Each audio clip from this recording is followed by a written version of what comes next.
Let me give you a quick recap of what was done off camera.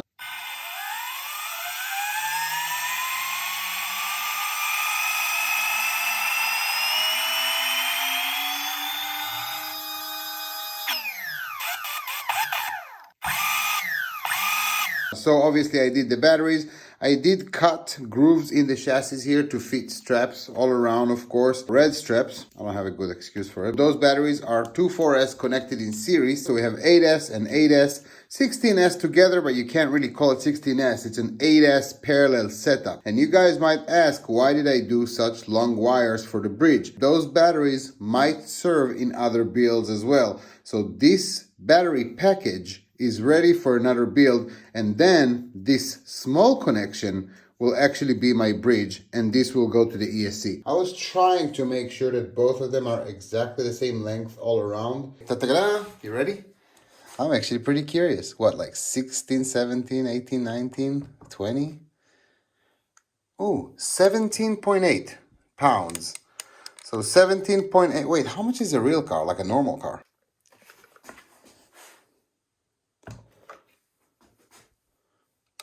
Okay, 13.3. I think what we're going to do now is we're just going to install a wing on the car, and then we're just going to run a normal GT body like I'm running on my other car with a wing and everything, see how that actually works for us mechanically. And then only when the car runs straight all the time and the car is fine, going fast and everything, then we're going to go back into the carbon fiber body. So maybe a nice weekend out with a normal body trying to rip with this one, and then go back to the carbon fiber. I think that's going to be a much smarter decision. So, all right, without further ado, the wing. In case you were wondering, on this specific build, we're going to use the Scorched Parts RC Brilliant Raz Shifrin Special Edition Batwing. There's a little story behind this wing. So, this wing was the result of, it's amazing. It was the result of like a month or two when I was obsessed with going dead straight.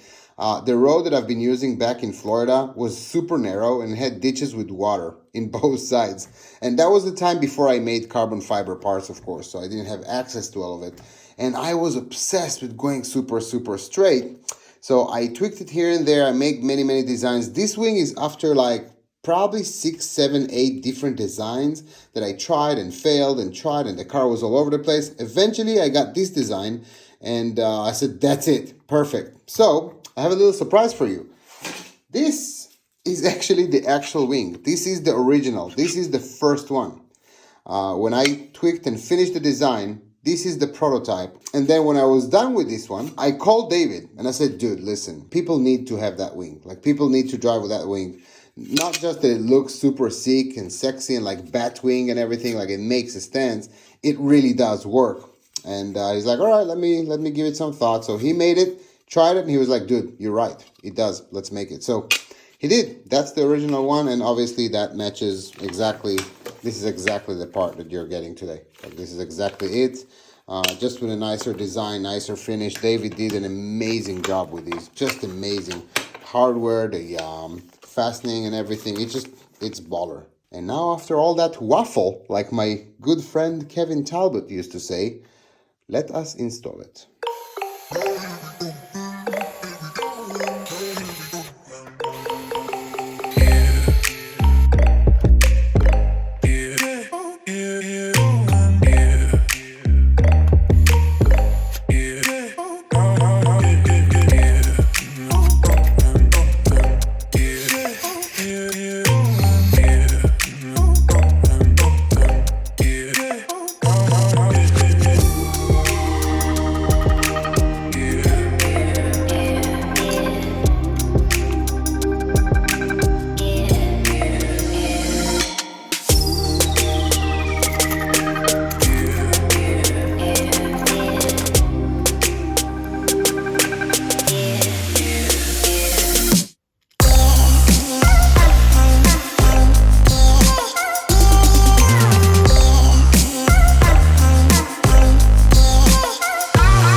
tell you guys, no matter how many times I will install this product on several builds, the dopamine shot you get from how everything fits so perfectly and everything is so professional and beautiful will never change. I gotta tell you, obviously I'm biased, but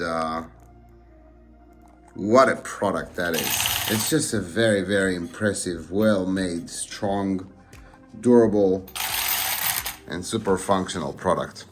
All right, ESC. Okay, calibration and setup of a dual motor car. A lot of you guys ask me that, so here it goes. I set a new model. Obviously, I called it dual motor. Let me just focus into my receiver, dual motor, and I already bind my receiver into the remote. I remove the pinions when I'm calibrating and everything, especially in a dual motor, because if not, one motor spins and acts as a motor, and the other motor is a generator, which means giving current back to the ESC, and it will punish you by gifting you a trip to the ATM. Perfect pass connected directly to channel 2, of course, and then we're going to do it one by one. So first ESC is connected. We're going to turn it on before we do anything. Okay, so it recognized the lipos and everything. Now, when it comes to the remote, I set up this as my steering trim and this as my throttle trim. For gyro, obviously we connected gyro to channel 3 in the receiver, and we can see that steering is working. Channel 3, and I set up this dial, DL1, to be my gyro adjustment. The way to do it is to go to menu, linkage menu, second page, trim and dial select, and choose DL1 here, and actually make it channel 3. So now DL1 is channel 3. DL1 is channel 3. We go outside and then we can see that we can play with DL1 and it's going to actually have authority on channel 3. Very easy. And then if you have a gyro connected to channel 3 in the car and then you move it, now obviously you got nothing because DL1 is telling us the gyro gain is 0. But then we're going to increase. Let's put a lot of it just so you guys can see what it does. And then the gyro's movement and correction is dictated by channel 3, which now we increased. And now obviously you're going to see a big correction. And soon enough, we're going to play with it. Rule of thumb, you're going to be always in the neighborhood of 30 to 40. But it really depends on the car, on the servo, on your setup. So for now, we're going to keep it at 30. Still a little bit of correction, probably a little bit more just because the weird geometry of this horn and arm here. Another thing that we're going to do is that once our, let me just focus to the remote, I apologize. Now all our trims are obviously on 0. Only channel 3 have a slight trim to the positive because that's our gyro. But steering, of course, it's on 0. Now that it's on 0, let me focus back to the car. Remove the horn and make sure to set it and reset the position as close as you can to a position where this horn is straight and parallel with the car. So let's remove it, lift the car up, help a little bit, and it looks like it's giving us a little bit of a headache. All right, here we go. And then we position this horn, sorry about that, this horn as straight as we can, and then whatever step is the closest with the servo. Unfortunately, yeah, no, we're good. Okay, beautiful. So that's about level. And now when trimming the remote is completely 0, we set up this area to the best of our ability. And then later on, when we actually drive the car, we do little corrections. Now, obviously, we can visually look at the angle of the steering and dictate the trim prior, but you know what I mean. Anyway, so now it's somewhat right. Now, endpoint adjustments, very important. For example, now we can see that when I turn left, it's actually a little bit too much. Linkage menu, endpoint, and in steering, choose left. You see, and it moves the actual arm, so I can dictate exactly how much.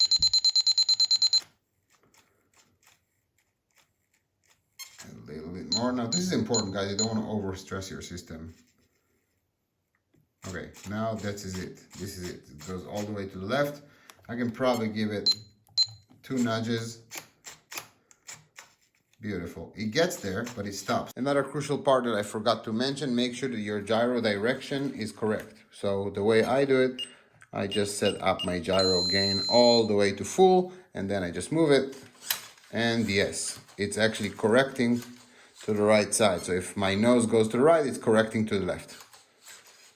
That's what it needs to do. If not, you reverse it on the actual gyro here. Very, very simple. Okay, the first thing we're doing is recalibrating each ESC to our receiver, making sure that we never have both of them connected at the same time. So perfect pass is connected to the receiver, potentiometer or pot on the perfect pass all the way to the left, and perfect pass is connected in series to only one receiver that happens to be this ESC. 3S connected to each and every one of them, and let's calibrate while, sorry, I almost forgot, throttle trim is all the way negative. Throttle trim all the way negative. Now we can actually recalibrate this one, and let's hold full throttle gently, don't over squeeze it, full throttle gently, and let's turn it on.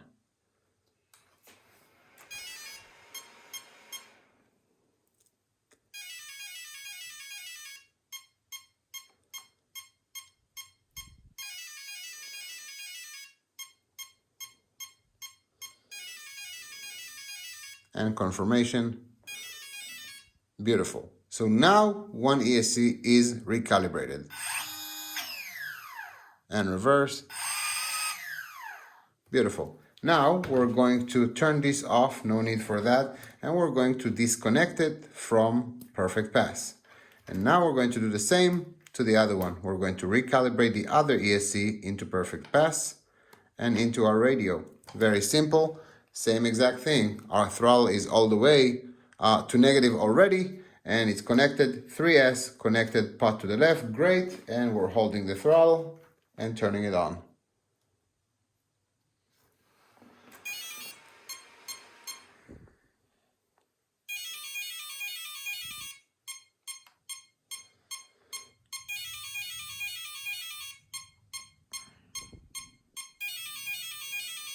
And confirmation, great.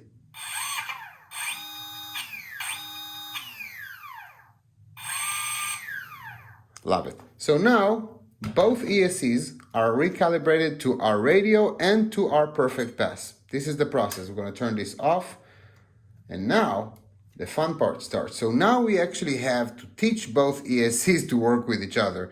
And the way we do that is we're using, of course, a Y harness.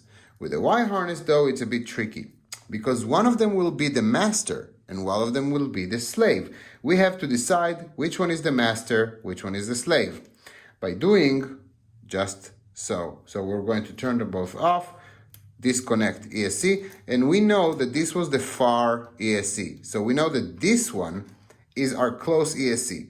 Just so it's easier, we're going to decide that this ESC is the master and this ESC is the slave. When I say master, I mean that this one provides the power to the receiver and gyro, and this one will not. This one will only get a signal. So the slave, not the master, which is this one, the slave, we're going to actually disconnect. And let me get my little tool here. We're going to disconnect the power from the slave ESC. And obviously, we're just going to disconnect the positive. Very gently, just disconnect the positive. And of course, after you do that, you can put a nice electric tape or something. Don't cut it because you might need it in the future. So it's a shame. We didn't ruin anything by disconnecting it with a positive like that. Let me just zoom in so you guys can see what I'm talking about. We didn't ruin it or anything. We're just gonna put an electric tape. And then we know that the far ESC from our receiver is the slave, this is the master. Now that we got a slave and a master, we can connect both of them to a Y harness. The Y harness will make sure that both ESCs are getting negative and signal, but only one is getting positive, which is our master. I think I've said enough times master and slave, right? All right, so both are now connected into perfect pass. Perfect pass connected to the receiver. Perfect pass is all the way still to the left. Perfect pass connected to Y harness and Y harness to both ESCs with one positive disconnected. Now we're going to give it a shot. Our remote is on, which is great. Now here's the tricky part. Very, very important. When you have a master and a slave, You always have to turn on the master first, because if not, the slave will think that there is no receiver connected. So first one, we're going to turn on our master.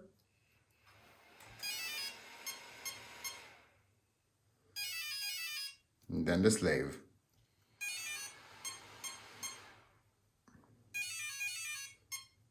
Beautiful. Now they're both working. The master provided the power. The slave never knew that we don't have power because we already do.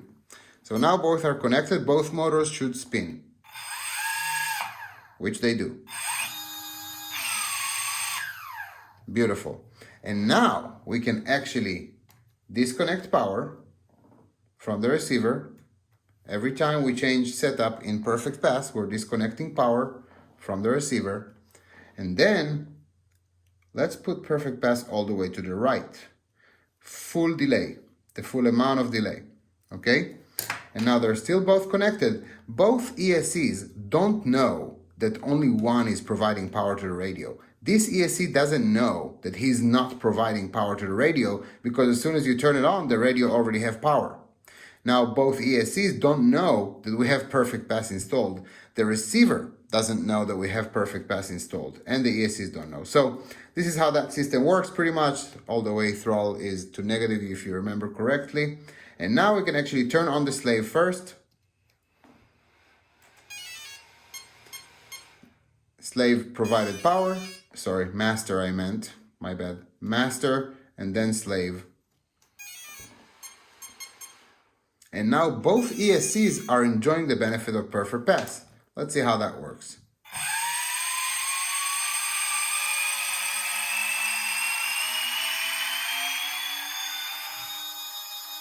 Beautiful. Now, if one of them didn't, we would hear one motor revving up and the other one just spiking up, you know? But now both of them are actually enjoying that fact. Both have brake and reverse.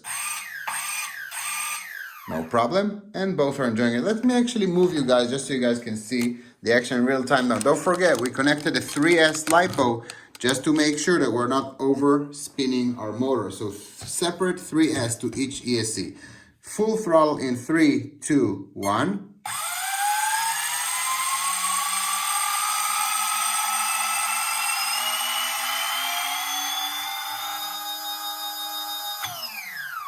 Beautiful. Now our system is completely synced. Both ESCs are governed by perfect pass, and now we're done. Let's look into the setup of the ESCs real quick. It's going to take a second. Now, before we actually go into our ESC setup, we need to memorize which motor needs to be reversed. Obviously, very important. So we're going to move the car forward a little bit. And if the car moves forward, it seems like our shaft is spinning to the left, just like so. If our shaft is spinning to the left, we need to make sure that the motors are actually both spinning to the right direction. So let's actually take a look at that. Let's see this right motor. Seems like turning to the left and the other to the left as well. We're verifying with a finger. So both needs to spin to the right and now they're both spinning to the left. Marvelous. So I turned the lights off just for a second. I just thought it's very fascinating. So I want to show you guys. Look how the internal timing of those ESCs is not aligned just by a little bit, simply because we turned one on a little bit before we turned the other one. So check this out.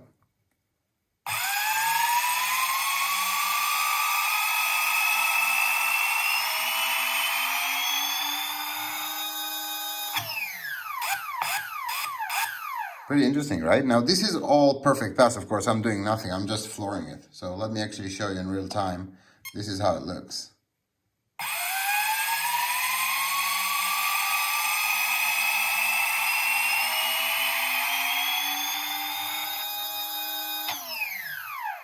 Pretty cool, isn't it? Okay, so obviously we're going to do that for both ESCs, but I'm just going to show you one so it's not boring.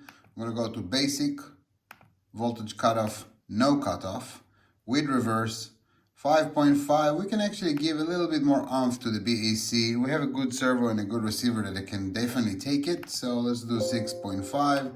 And yes, we acknowledge. Disable idle beeps, no. Disable error beeps, no. Disable data log full warning.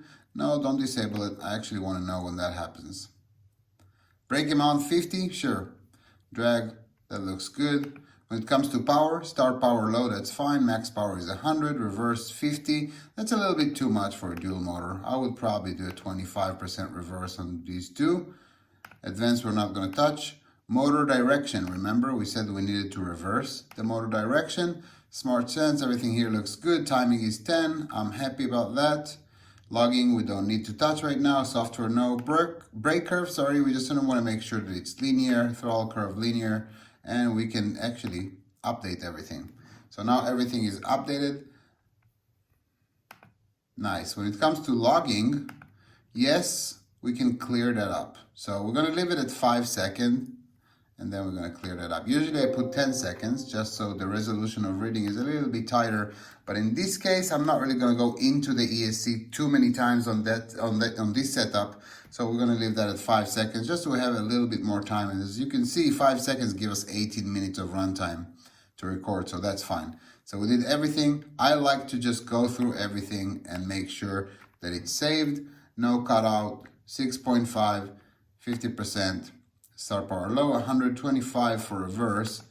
Advanced we're not touching. Motor is reversed, that's good. And logging is cleared. Now we can actually disconnect and we're going to do the same to the other ESC. One thing I do want to remind you though, this is our master ESC. That's the ESC with the BEC that actually powers our receiver and gyro with the positive. On the other one that we're going to connect, we have to actually disconnect and we actually have to put that power back on. And this is exactly why I didn't put the electric tape yet. So a little bit tricky, but nothing too crazy. Now, the Castle Link will treat this ESC just like a normal ESC. The Castle Link will not know that's our slave because we just reconnected our positive. We're going to connect that to our Castle Link module and change all the settings just like we did to the master. And I've just changed all the settings on this slave ESC. Positive can definitely come back out. Well, you kind of have to, so come back out. And now that it's completely out, now we can actually put a nice electric tape here and just forget about it. So only signal and negative is connected to this one. If in the future we need to go back into the castle and data log and everything, then we just open the electric tape, we'll put it back in. So we installed both pinions again, maintaining our main rule, which is both flat spots are up, and then we installed the pinions. Correction to a previous video when I said logos, sometimes on certain gears the logo is in a different place. So both flat spots on the shaft are on top, and now we're going to push it forward. Brilliant. So our pulsations are in sync. Let's run a final small braking because our system is super efficient and well built. We don't really need a ton of braking, but a little braking / system checks and take it from there. Finally, we get to test the car and all the components on 16S, well, 8S in parallel configurations now. This is a very dangerous, very powerful build. 30 horsepower, guys. It's 30 horsepower RC car. Now, many of you told me, well, that's not horsepower, that's not 30 horsepower, etc., etc. Well, it is. So do your homework better. Some of you guys told me that 2 motors, it shouldn't be that strong because if you take these 2 motors, for example, it equals like almost 120/28 and whatnot.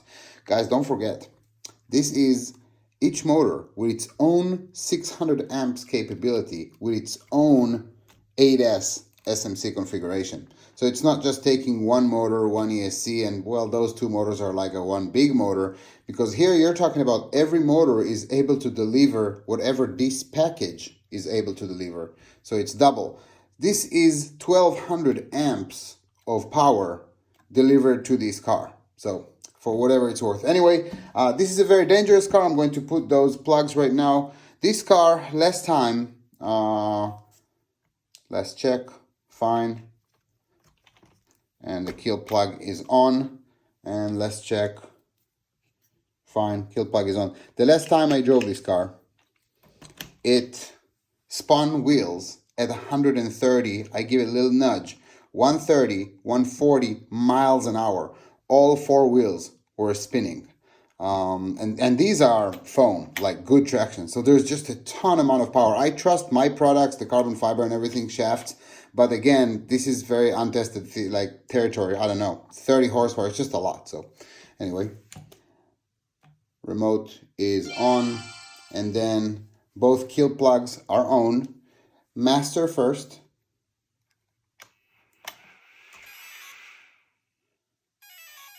Our system is charged. Slave second.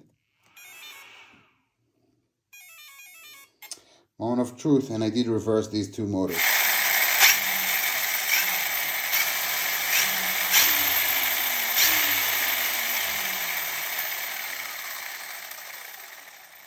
Great, so everything works and everything. I'm barely hitting the throttle, guys.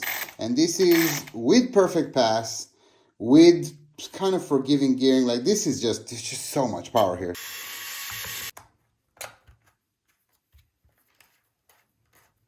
All right, and the last thing I just remembered that I promised teaching you guys is how to do your antennas and, well, the tip of your antennas. I already measured the wires and the length and everything and my straws, so this is what I want. I'm going to do one a little bit shorter than the other one just to have a little bit more diversity. 2.4 gigahertz antenna needs to be 30 millimeter from the tip, or I guess this is the exposed area, so it's around this. And usually I do like 3 or 4 millimeter more just so I have a little bit more room to work. Very, very sharp knife. And I'm exposing it very, very gently. Very gently, because what you don't want is to actually cut the coax conductor that is inside. So gently do a little bit of cuts, and then gently with the cutters just expose it. Nice, very, very gently. Now let me zoom in just so you guys can see what we're doing here. Now there's probably better ways of doing it. This is my way. I am really not as knowledgeable about antennas, but it is what it is. Those are those little hairs. I forgot the name of how exactly that's called, but what I do is I strip it from here, just like so, and then I pull it, and then I take body scissors, which is probably not the way of doing it, or cutters or whatnot, and I cut those hairs very, very gently all the way to the base, and then I can just peel them out of the way. Again, I'm very, very unknowledgeable about antennas. It's almost a crime that I even teach you how to do it, because it's probably not the right way. So I apologize. That's, to the best of my knowledge, this is how I do it. Again, if others have much better tools or knowledge of how to do that, learn from them. Don't learn from me. But for whatever it's worth, we got most of these hairs out, making sure that this center conductor of the coax is unhurt, and then we can actually come to the base,